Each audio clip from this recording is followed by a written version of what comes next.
pessoal, aqui eu apresento para vocês os micro-organismos importantes em medicina. Nós temos aí os cocos gram positivos, bacilos gram positivos, cocos gram negativos, bastonetes gram negativos, micro-organismos anaeróbicos. Nós temos também espiroquetas, micoplasma, clamídias, entre outros, como micro-organismos de relevância. E um outro termo também interessante, que eu preciso demonstrar para vocês nessa aula, é em relação ao espectro. Eu tenho falado bastante amplo espectro, quando a gente não sabe, quando não tem uma identificação, ou quando exige uma ação mais rápida. O que seriam esses espectros? Porque além do amplo espectro, nós temos também fármacos que apresentam o espectro mais estreito, um espectro estendido. O que isso significa dentro dos princípios aí, da terapia contra micro-organismos? Bom, fármacos de espectro estreito são aqueles antimicrobianos que atuam somente em um grupo, ou um grupo mais limitado aí de micro-organismo, considerando aí, sendo considerados de espectro mais estreito. Então, por exemplo, eu tenho aqui a isoniazida, que é ativa apenas contra micobactérias, Então, eu posso falar que a isoniazida é um fármaco que apresenta aí um espectro estreito, Porque ela abrange um número menor assim de micro-organismos, ok? Então, quando a gente fala de espectro estreito, é quando esse antimicrobiano ele vai atuar aí somente em um grupo único ou limitado aí de micro-organismos, beleza? Aí nós temos também fármacos que são considerados de espectro estendido, antibióticos de espectro estendido.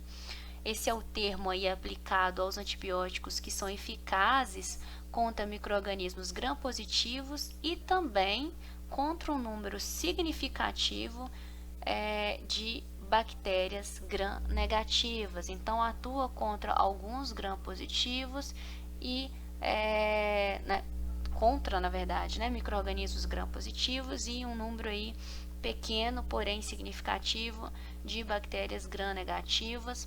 Aí eu tenho o exemplo da ampicilina, que tem aí um espectro estendido por causa da sua atuação contra bactérias positivas e algumas bactérias gram-negativas, como está sendo ilustrado aqui para vocês no box C, ok? Agora, antibióticos de amplo espectro são aqueles fármacos capazes aí de afetar uma ampla variedade de espécies microbianas e são referidos como antibióticos de amplo espectro, ou seja, eles vão atuar contra uma gama de micro-organismos gram-positivos, gram-negativos, por vezes também micro-organismos anaeróbicos, ou seja, eles atuam contra uma gama maior de micro-organismos. Aí nós temos o exemplo da tetraciclina, mas poderíamos também falar do clorofenicol aí, que são fármacos com um espectro mais amplo, Eles atuam aí contra um número maior de micro-organismos, ok? Também devemos falar do tratamento profilático, Então, algumas situações clínicas, elas exigem aí o uso de antibióticos para prevenir, em vez de tratar aí as infecções, ok? Como o uso indiscriminado dos antibióticos pode resultar em resistência e superinfecção, o uso profilático ele vai ser limitado aí a algumas situações clínicas específicas, nas quais a gente pode dizer que o benefício ela vai superar o risco, Os benefícios são maiores do que os riscos. Lembrando que a duração da profilaxia ela deve ser monitorada para prevenir uma exposição desnecessária ao antibiótico e isso gerar uma série de mutações e, consequentemente, resistência. Aqui eu coloquei para vocês alguns exemplos. Primeiro aqui seria o pré-tratamento né, prevenindo aí infecções por estreptococcus em pacientes com história de doença reumática cardíaca. Aqui no 2, né, a gente colocou aqui uma situação, no caso, né, de pacientes aí portadores de implantes prostéticos, como válvulas cardíacas ou que se submetem, né, à extração dentária. Então, esse pré-tratamento aí, ele seria capaz de prevenir a colonização da prótese por micro-organismo. Esse ponto né, foi interessante a gente citar esse ponto, pessoal, porque se a gente vai fazer um tratamento de um paciente, né, não estou falando só de profilático, mas um paciente que apresenta uma prótese e está tendo uma infecção na região da prótese e a gente precisa tratar esse paciente, o ideal é que se retire a prótese para realizar o tratamento com antibiótico e após, né, o tratamento, ou seja, a ausência da infecção, seja implantado a prótese, ou seja, tem que ser feita a troca. Por quê? Que é necessário fazer a troca, retirar a prótese, porque normalmente esses micro-organismos eles podem crescer na superfície da prótese e formar uma camada espessa que a gente chama de biofilme. Então é como se eles envelopassem a prótese. E normalmente os antibióticos eles são eficazes em micro-organismos que estão metabolicamente ativos, então, ou seja, quando eles estão em processo de expansão clonal, ou seja, de crescimento, no aumento de unidades formadoras de colônia. Então, quando eles formam esse envelopamento, essa cápsula, né, que a gente chama de biofilme na prótese, é difícil o antibiótico penetrar ali para eliminar o micro-organismo ou para paralisar o crescimento. Então, por isso que tem que ter esse cuidado, né, de tirar a prótese, né, que provavelmente tem a formação de biofilme, e colocar uma outra. Isso, pessoal, eu falo para infecções no local onde se tem a prótese, ok?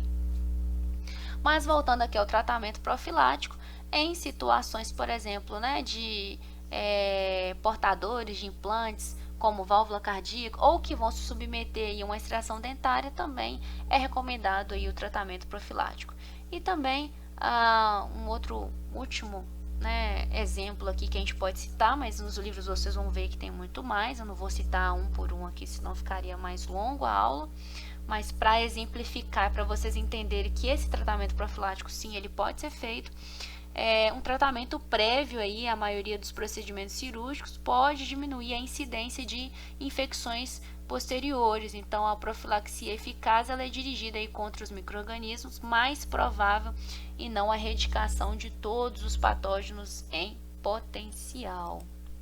E para finalizar, queria aqui mostrar para vocês os antimicrobianos, né?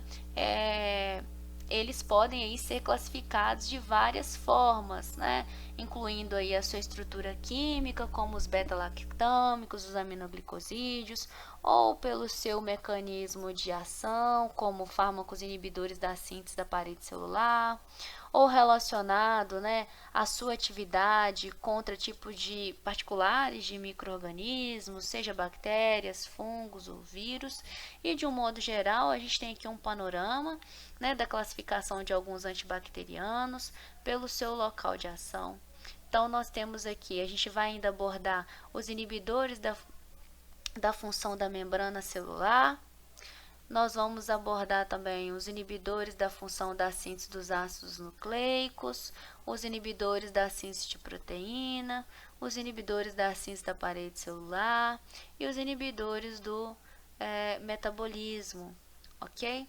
Então, na próxima aula nós vamos começar pelos inibidores do metabolismo, sulfonamidas e trimetoprim.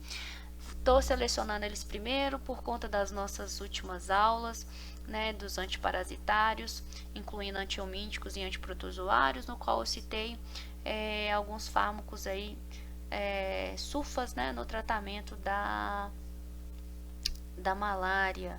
Então, eu já vou iniciar por eles para ficar mais fácil a compreensão de vocês, ok?